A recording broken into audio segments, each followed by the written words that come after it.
Hello, hello. You're listening to the Better Workday podcast with me, Niamh Moynihan. Hello, hello, hello. Welcome to this episode of the podcast. We are going to be talking about time management. And of course, this is the very first topic that I looked at when I started looking at productivity and well-being at work, because of course I thought, well, isn't it all about time management? And, spoiler, over the years I've realised it's way more than time management, but yet this is a term that we use an awful lot when it comes to improving how we work. And so I thought it was important that we addressed it in terms of what it is and what you can do to improve that part of your working day. So what is time management? Well, basically it's planning how much time you're going to spend on different things, different parts of your work. And then when you're doing that work, controlling how long you spend doing it. Okay. So for some people, it's doing planning every week or every day. And that's one half of time management. And then it's while you're actually in the task. Are you doing it for as long as you should? Not doing too little, not doing too much. Okay. And when I first started researching and spending time trying to really focus on productivity, that was the side of time management that I was like, that is all that there is to talk about. But then I realized that it is not as much as what you do, but how you feel. So considering that we actually can't manage time, like the time is going to pass anyway, a huge part of it is how we manage our experience of time as it passes through the day. Because you and I both know that there could be the exact same 24 hours in the clock, and we could be sitting side by side, both working on our respective bits and pieces. And my experience of time passing could be completely different to yours. Like you could be feeling like you're tipping away, happy out, just chugging along through the day, nice in rhythm. And I'm like up to 90, feeling like the time is going by way too fast. That's because when I first started doing workshops, one of the favourite things I used to love to do was to get everyone to sing Row, Row Your Boat. Now, I think I got this from The Happiness Advantage by Sean Anker. I'm almost sure. So he mentioned it in his book and I was like, oh, I love this. So basically I got everyone to sing Row, Row Your Boat. And then I asked people to guess how long it took them to sing. And the guesses were all over the place. And the idea is if you don't like doing something like singing at a team event, you overestimate how long it's going to take you to do it. And if you don't mind, or if you enjoy doing something, you will underestimate how long it takes you to do it. So the actual length of time doesn't matter at all. And to add to that, by the time other people start guessing, you just base your guess off theirs. So it's not even rooted in any experience. And so the whole idea of time is totally personal and subjective, right? So I think it's really, really important to acknowledge that and to spend as much time trying to manage our experience of our day and how we respond to the events as it is to plan and execute different pieces of work. So what I want you to do is tune in for a second and consider the different types of work that you might do and how it impacts your ability to manage time or manage your work or manage your expectation of time. Okay. So your work could be very, very strategic. If it's very strategic when it comes to managing your day and managing the time that you have, you would probably want to have lots of time to think and make important decisions. Okay. If your work is very tactical, if you are focused on executing, getting things done, checking things off the list, finishing projects, answering phone calls, running reports, all that kind of stuff, you're more focused on making sure that your time allows you to get those pieces done without too much friction, without too much interruption, without getting sidetracked too much, right? So you've got strategic jobs, tactical jobs, and a lot of people these days have a mix of both. And that's a challenge, okay? And then you might have work that's very proactive. So kind of coming back to my own experience, I was in a role at one stage and I was part of the research team. Although I wasn't technical, I was kind of researching a non-technical piece. I was kind of like looking into things that would be helpful in the future. So it was very, very different to previous roles where it was highly responsive. So think of sales, service delivery, operations, customer experience, customer success, all those things where, there might be a little bit of planning and a bit of, proactive work, but we're really responding to the needs of the day, whether that's from our customers, our suppliers, other parts of the business, whatever it is. So again, if your job is quite proactive or you have a lot of control over it, Of course, you want to like maybe plan out when you're going to do it. If it's highly responsive, you might not have to plan it at all. Like you might not be able to manage your time. It's just managing your experience of your day. And then like there's this idea then, of course, like, is your work unique or is it repetitive? And it's probably on a scale again, but like if it's very unique, then you are going to have to manage how much time you're going to spend on things quite differently to if you're doing the same thing all the time. Because for the most part, unique work, if it's different every single time, it takes longer because there's a creative process in there and it works a little bit differently every time. So you don't have that opportunity for efficiency and streamlining as you would in repetitive work.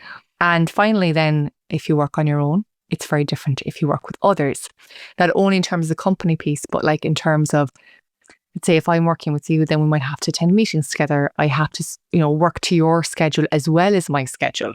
We have to be more collaborative and we have to compromise with our calendars a lot more than if you work on your own. So that's a lot. Like that's a lot of different elements of the work that you can do. And I haven't even covered them all. But what you can see here is that time management is absolutely not a one size fits all. So if you've been trying to manage your time or manage your experience of the day and it hasn't been working, I want you to ask yourself if you've been using somebody else's toolkit for your job. And if you have, that could be the factor for you, or that could be the problem for you. So once you understand what work you do, then you can ask yourself, okay, how much planning do I have to do? The second part is, how much flexibility can I give myself during the day? So let's say if you give yourself 30 minutes and you're still working on that thing an hour later, doesn't matter. Yes or no. In some jobs it doesn't. In other jobs it matters quite a lot if you go over by an hour, right? And then in terms of the experience of time, like if your work is highly responsive, very tactical with a lot of other people and like there's a lot of moving parts, are you able to stay calm, controlled and feel like you're able to move through the day and have a handle on things even when it feels like things can be very busy and chaotic and out of your control? And maybe it's managing your response to the day as opposed to managing the day is going to be what you have. And so there's a couple of techniques that you might kind of want to think about. The first one is the Pomodoro technique. So you've heard about this before, probably. So it's you work on a task for 25 minutes and then you take a 5-minute break. Now, this is brilliant for repetitive work. So like I remember when I worked in operational roles, I basically planned my day in 15 to 30-minute chunks and I literally worked through that day because although there was quite a bit of responsive stuff, I was able to plan most of my day the day before and chunk them down into different bits and pieces, and that worked brilliantly. But that did not work at all when I moved into different roles, okay? So the other kind of thing that you could do is not really plan your day per se, but just work off a to-do list. So when I used to manage a help desk, which was very, very responsive, of course, I did not like have any like blocks of time planned or like I know like hour of power in my calendar, I had none of those things because to be frank, I had to respond to the needs of the desk and the customers and all that. So I literally had a running to-do list and I just kept a priority management on that and I would make my way through the day, getting as much as I could do done in any day. And that was the best I could muster. And that was fine for that environment, right? And just on that, imagine if I tried to schedule my day in 15-minute increments in that situation, I would have ended up being so stressed because I wouldn't even have got to an hour into the day and that plan would have been useless. So it really is about understanding, what kind of work you have to do. And then like there's this idea of, maybe planning some stuff and building in an idea which is called buffer time. Now, I am a huge fan of buffer time. Buffer time is time for I don't know what yet. It's time for when you spend longer on something than you should. It's time for when you get called into an urgent task. It's time for whatever it is that comes up during the day. And I find that if you're in a role that you can plan quite a good bit and you've got a few meetings and a few projects, it's always good to have some buffer time.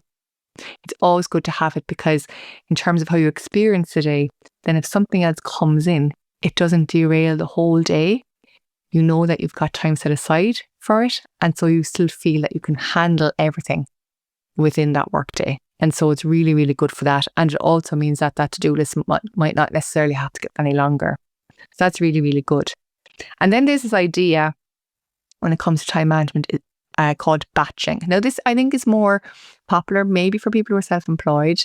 It's this idea that you do all the same work together. So on a Monday morning, you do all one kind of work, and then on a Tuesday, you do a whole load of another kind of work. And look, while I think that could be good for managing your time, I think sometimes it's not so good for your attention, because as humans, we like to, have a little bit of novelty and also get tired. So if you are trying to batch a lot of, intensive work where you have to, pay a lot of attention and requires a lot of focus and your energy, then it doesn't matter how beautiful your batching schedule is, you're probably not going to be able to execute it. So again, we're kind of looking at, what will work for you.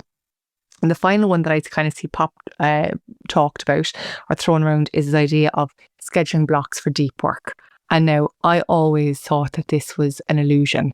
I was like, who would have 1 to 4 hours every day to just dedicate to one task? Because I always worked in very busy companies. So I was like, that never happens.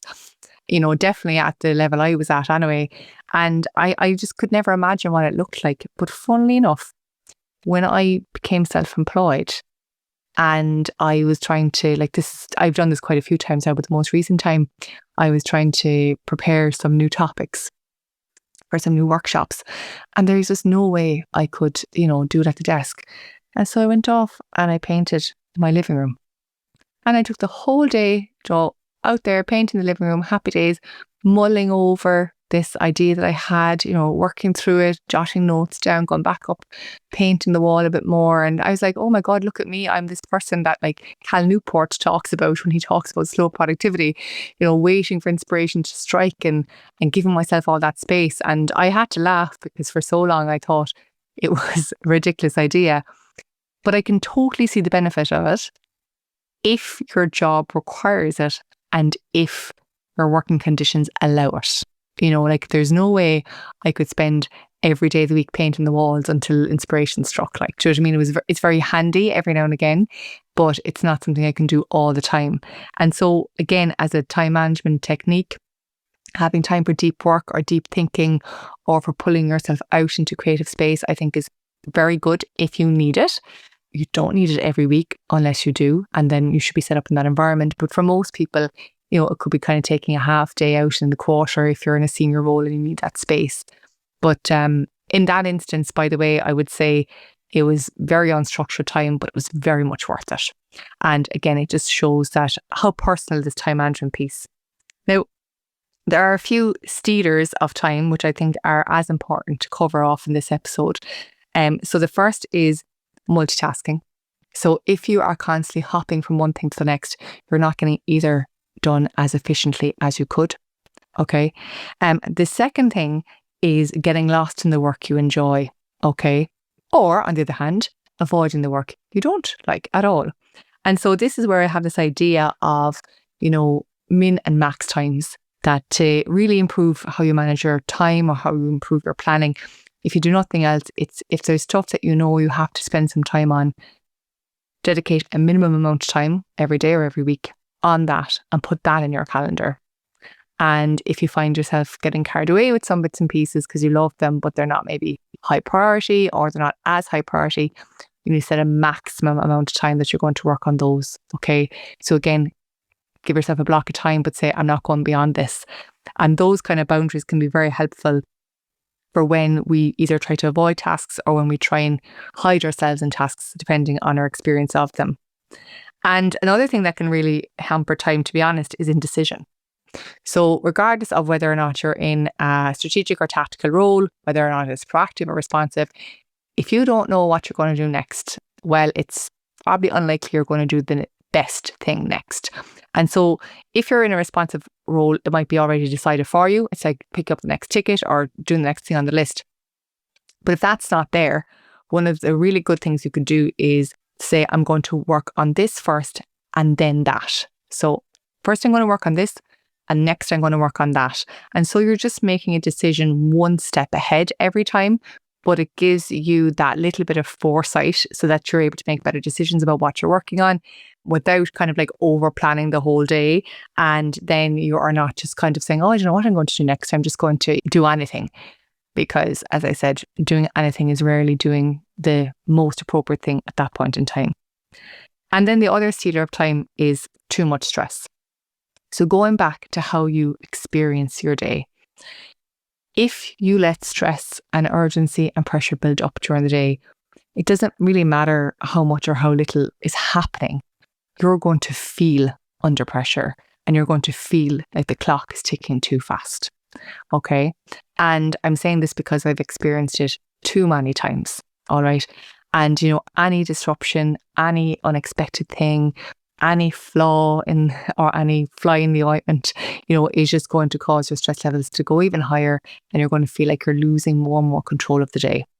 And so if you're in a role that's, very stressful and there's a lot going on, the best thing you can do around time management has got nothing to do with the planning piece, nothing to do with, catching yourself working too long or too little. It's all about you being more mindful of how you are responding to the work. So maybe taking some more breaks in between certain tasks, taking a few moments for yourself, focusing on what you can control, accepting what's not in your control, and just giving yourself a bit of grace and allowing yourself to experience the day for what it is, not what you wish it was. And for me, over the years, it's been that kind of release has really helped me move through days more easily and get more done. I'm just kind of thinking back now, I was working in a tech company and I had been really, really stressed. And like that, everything just felt like I didn't have enough time for anything. And I came up with a mantra and I started saying to myself time and time again. And a colleague turned around to me a few weeks later and he said, God, Niamh, you seem a lot more relaxed lately. You've been really stressed and I was kind of getting worried about you. And I said, look, I've got this mantra. It's easy work and I'm easygoing. And I meant it's easy work because I'm not a heart surgeon. I wasn't then, I'm not now. I don't save lives. I didn't then, I don't now. And so really with my work, always there's been a way to find an answer. So, there was always an opportunity for me to be able to make it easier. And then the I'm easygoing was me kind of reminding myself that I can be easygoing. And so that mantra, it's easy work and I'm easygoing, allowed me manage my experience of time, even when I really had very little control over any element of the workday because lots of things were coming at me. And so maybe that's the thing that you need to take away from this episode, that you need a little phrase for yourself, a little sentence that you go to, and maybe that might benefit you more than any time blocking or Pomodoro or deep work strategy. All right. So as we wrap this up, I suppose I want you to think about what you can do. So first of all, ask yourself, is your approach to managing your workday helping you, or are you trying to use someone else's template in your work? Okay. And is whatever you're doing aligned to your work and the current demands on your day? Because it changes over time, as you know, and I know. And so what was working for you 2 months ago might not necessarily be serving you now. And if the answer to each of those gives you food for thought or makes you think that you need to make some changes, consider those different techniques I covered and others, and just ask yourself, which one of them are you going to try in the next couple of days to see if it makes your experience of the day a little bit smoother, a little bit less stressful, a little bit better. So look, as always, if you found this episode helpful, please share it with a friend or a colleague. I think we're all very, very busy these days and we could all do with improving how we manage our time when we can. And if you would like to help me help this podcast reach more people, what you can do is you can leave a rating or a review, and that lets people know that it's something that they might enjoy listening to. So that's it. Until next time, stay well and have a better workday.